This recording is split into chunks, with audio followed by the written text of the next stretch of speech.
Shalom, sahabat sukacita sejati yang dikasihi Tuhan. Hari ini kita akan merenungkan tentang ketekunan dalam proses hidup. Ketika kita hampir menyerah, tetapi Tuhan tetap memanggil kita untuk bertahan. Sebelum kita masuk dalam firman Tuhan hari ini, mari kita berdoa sejenak. Tuhan Yesus, kami bersyukur untuk kesempatan yang Engkau berikan hari ini. Kuatkan setiap hati yang lelah, teguhkan iman yang hampir padam, dan tuntun kami untuk tetap percaya kepadamu di tengah proses hidup yang kami jalani. Dalam nama Yesus, kami berdoa. Amin.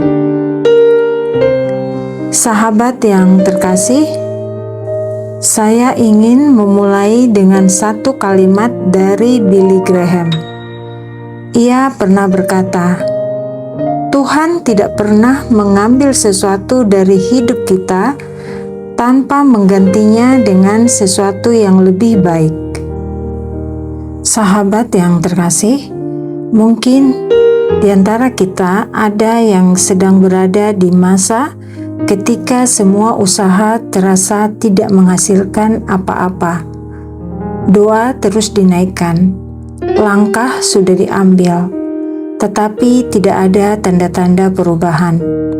Dan di titik seperti ini, hati kita sering mulai lelah dan bertanya, apakah aku harus berhenti? Namun hari ini, Tuhan mau mengingatkan satu hal sederhana tetapi sangat penting. Jangan berhenti hanya karena kamu belum melihat hasilnya.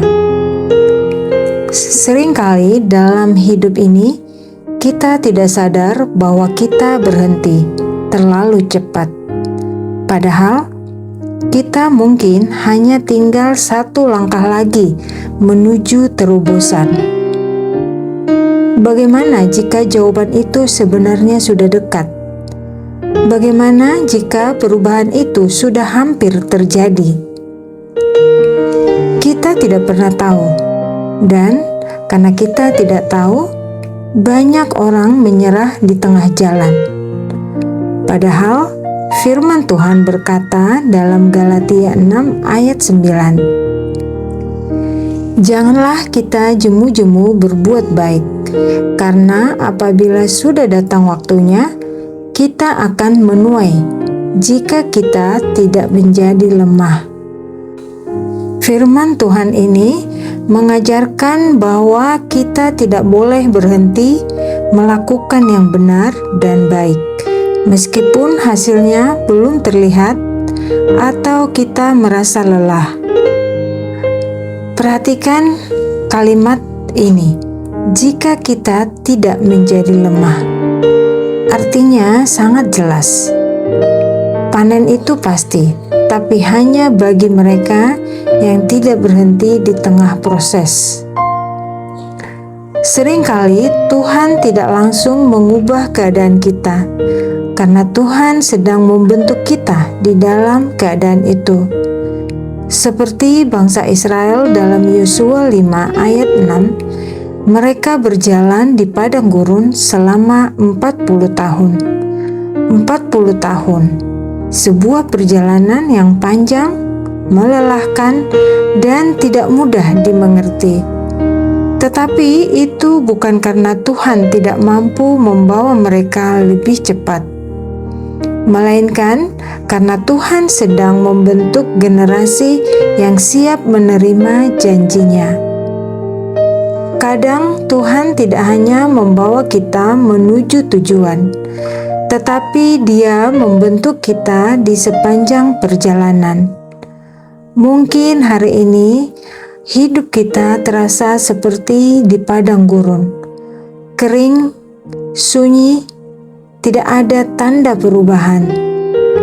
Tetapi perlu kita ingat bahwa padang gurun bukan tanda Tuhan meninggalkan kita. Padang gurun adalah tempat Tuhan sedang membentuk kita. Dan dalam proses itu, Tuhan tidak pernah membiarkan kita berjalan sendirian. Firman Tuhan berkata dalam 1 Korintus 10 ayat 13, "Pencobaan-pencobaan yang kamu alami ialah pencobaan-pencobaan biasa yang tidak melebihi kekuatan manusia. Sebab Allah setia dan karena itu Ia tidak akan membiarkan kamu dicobai melampaui kekuatanmu. Pada waktu kamu dicobai, Ia akan memberikan kepadamu jalan keluar, sehingga kamu dapat menanggungnya." Artinya, apa yang kita hadapi bukan sesuatu yang aneh atau tidak mungkin dilewati. Itu bagian dari kehidupan manusia. Tuhan tahu kapasitas kita. Dia tidak akan membiarkan beban itu menghancurkan kita. Dan tidak ada situasi yang benar-benar buntu bagi orang percaya. Tuhan selalu menyediakan jalan meskipun kita belum melihatnya sekarang.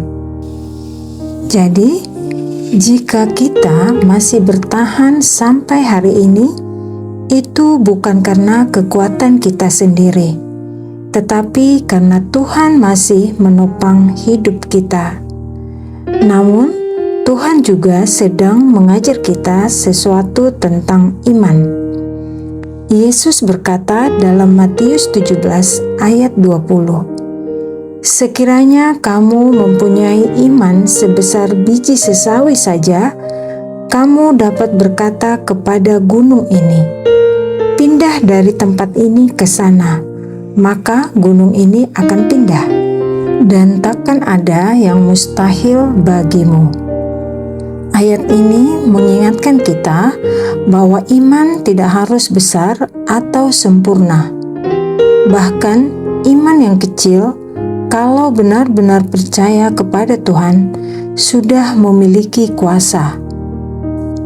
Yesus mengajarkan bahwa bersama Tuhan tidak ada persoalan yang benar-benar mustahil untuk diatasi. Sahabat, Yesus tidak menuntut iman yang besar. Dia hanya menuntut iman yang hidup. Karena bukan besar kecilnya iman yang menentukan hasil, tetapi kepada siapa iman itu kita letakkan. Mungkin hari ini kita sedang menghadapi gunung dalam hidup kita. Masalah yang terasa terlalu besar.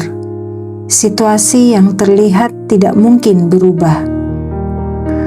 Tetapi, mari kita ingat, gunung itu tidak diberikan untuk menghentikan kita.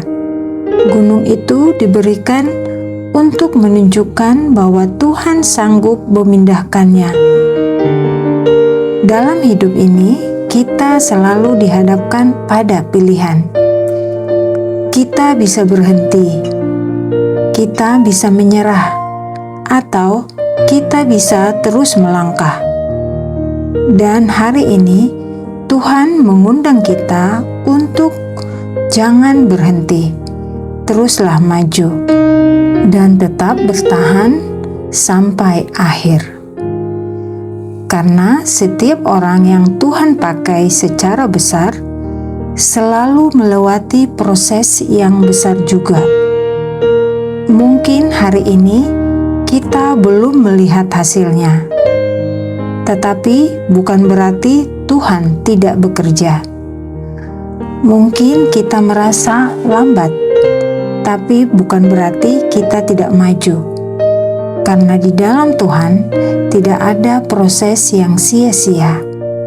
Mari kita tetap setia dalam langkah kecil kita, tetap berdoa, tetap percaya, dan tetap melangkah, karena mungkin satu langkah lagi ada titik balik hidup kita. Dan ketika kita sampai di sana, kita akan melihat satu hal. Tuhan tidak pernah terlambat. Dia selalu tepat waktu. Jangan berhenti, terus maju, dan tembus sampai akhir. Sahabat yang terkasih, mari kita mengakhiri renungan ini dengan berdoa bersama di hadapan Tuhan. Mari kita berdoa. Tuhan Yesus, kami bersyukur untuk firman-Mu hari ini. Terima kasih karena Engkau mengingatkan kami untuk tidak menyerah, untuk tetap percaya dan terus berjalan dalam setiap proses hidup kami. Bagi setiap orang yang sedang lelah hari ini, berikan kekuatan baru. Bagi yang hampir menyerah, pulihkan harapannya. Dan bagi yang sedang tidak melihat jalan keluar, bukalah jalan yang daripadamu. Ajar kami untuk tetap setia, tetap percaya, dan tetap melangkah sampai kami melihat janji-Mu digenapi dalam hidup kami. Dalam nama Yesus Kristus, kami berdoa. Amin. Saudara-saudara yang terkasih, jika renungan ini memberkati hidupmu, jangan lupa untuk like, share, dan subscribe channel ini. Aktifkan juga lonceng notifikasi agar setiap firman Tuhan yang dibagikan berikutnya tidak terlewatkan. Dan jika saudara sedang berada dalam masa sulit, tuliskan di kolom komentar, "Saya tidak akan menyerah." Kami akan berdoa untukmu. Sampai berjumpa di renungan berikutnya. Tuhan Yesus memberkati.